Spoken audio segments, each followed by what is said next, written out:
Ultimate Heartthrob bumisita sa Eat Bulaga at views ng It's Showtime. Sad-sad.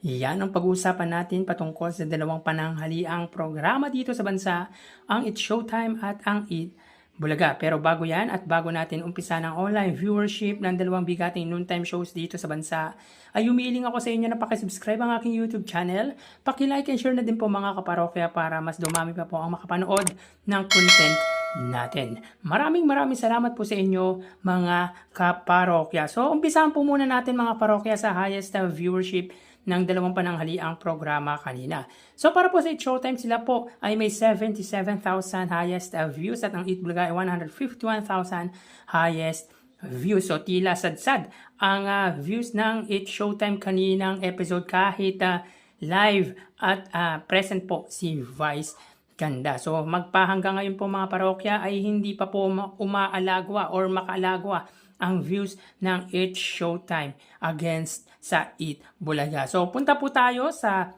TV ads. So dito ang It's Showtime ay may 184 TV ads at ang Eat Bulaga naman po ay may 28 TV ads. So dumagdag po ang ads para po sa It's Showtime from 174 kahapon ay 184 TV ads naman ngayon. Samantalang ang Eat Bulaga kagapon po ay 27 TV ads at ngayon naman po ay 28 TV ads. So pagdating po sa TV ads, alam naman po natin ay talagang mas marami po ang sa It's Showtime. Pero mga parokya, ang dahilan daw po kung bakit limited lang po ang TV ads na lumalabas po sa Eat Bulaga ay dahil para ma-maximize po ang mga segment nito.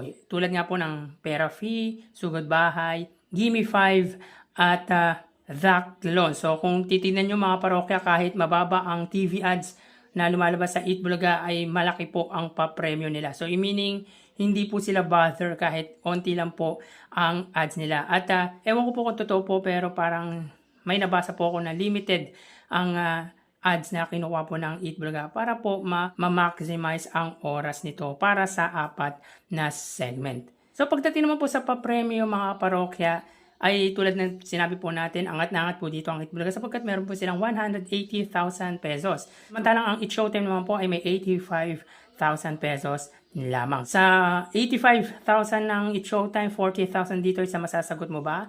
30,000 sa escort mo, show mo, at 15,000 sa tawag ng tanghalan. Samantalang sa Eat Bulaga, 20,000 sa Pera Fee segment, 70,000 sa Sugod Bahay, 60,000 sa Gimme 5, at 30,000 sa That Loan. Sayang nga po mga parokya, hindi po nakuha ang jackpot ng Pera Fee at ng Gimme 5. So more than 200,000 na naman po sana ang maipampamahagi ng longest running noontime show pagdating sa pamimigay ng papremyo. So ganyan na po mga parokya ay kinat ng GMA ang It's Showtime dahil po overtime po ang It's Showtime.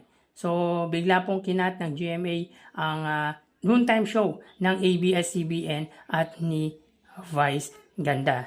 Sa kabilang dako naman po mga parokya, kaganina po ay bumisita ang Ultimate Heartthrob na si Joshua Garcia, kasama po sila Cyril Manabat at Bianca para mag-promote po ng kanilang series sa TV5 na It's Okay to Not Be Okay. Kasama po dito mga parokya ang It's Showtime host na si Ann Cortez. So talagang pinagkatilian kaganina ang mga bisita ng Eat Bulaga. So sa tara ating alamin ang online viewership ng dalawang bigating noontime shows.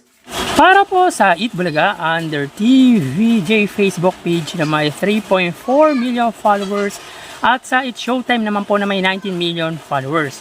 So sa oras na 1:30 PM mga kaparokya, ang It's Showtime po ay may kasalukuyang segment na escort mo, show mo. So hanapin po muna natin ang live ng It's Showtime, samantalang ang Eat Bulaga naman po, sila po ay may segment na Gimme 5. So yun po mga parokya, dito ang It's Showtime ay may 4,300 viewers at ang Eat Bulaga naman po ay may 4,200 live viewers. So again, sa oras na 1:31 PM ang It's Showtime ay may 4,300 live viewers at ang Eat Bulaga naman po ay may 4,200 live viewers. So pagdating sa Facebook Live mga parokya ay 100 views lang po ang iniangat ng It's Showtime against sa Eat Bulaga. So papunta po tayo sa TV Network YouTube channel ng dalawang noontime shows.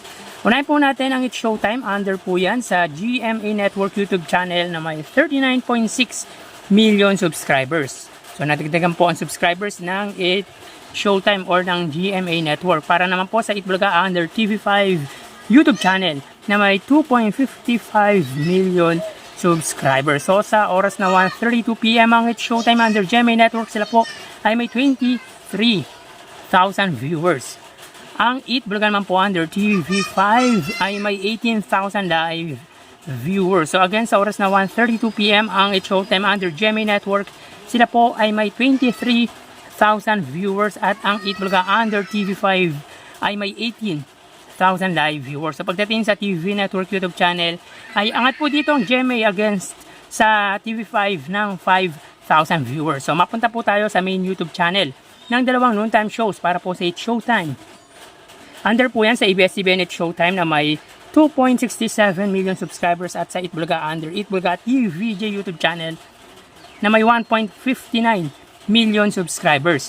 So sa oras na 1:32 PM ang It's Showtime, sila po ay may 77,000 viewers. Ang Eat Bulaga naman po mga parokya, wait lang po tayo. Ang Eat Bulaga naman po, sila po ay may kasalukuyang live viewers na 139,000. So again, sa oras na 1:33 PM ang It's Showtime po, sila ay may 77,000 viewers at ang Eat Bulaga naman po ay 139,000 live viewers. So bali, ang total na nakuha ng dalawang noontime shows ay mga kaparokya, bali ang total na nakuha ng dalawang noontime shows para po sa It's Showtime ay 104,000 viewers at ang Eat Bulaga naman po ay 161,000 viewers. So again, ang It's Showtime ay may 104,000 total live viewers at ang Eat Bulaga ay 161,000 total live viewers. Sa pagdating sa online viewership mga kaparokya, ngayong araw po ng Miyerkules ay angat po ng 57,000 views ang Eat Bulaga. So tambak na naman po pagdating sa views online ang It's Showtime. So yan po lumalabas sa kanilang online viewership as of 1:34 PM. So magpapaalam na po ako sa inyo. Ingat po tayo mga parokya, lalo po na ulan. Madulas po ang daan. So again, thank you and God bless.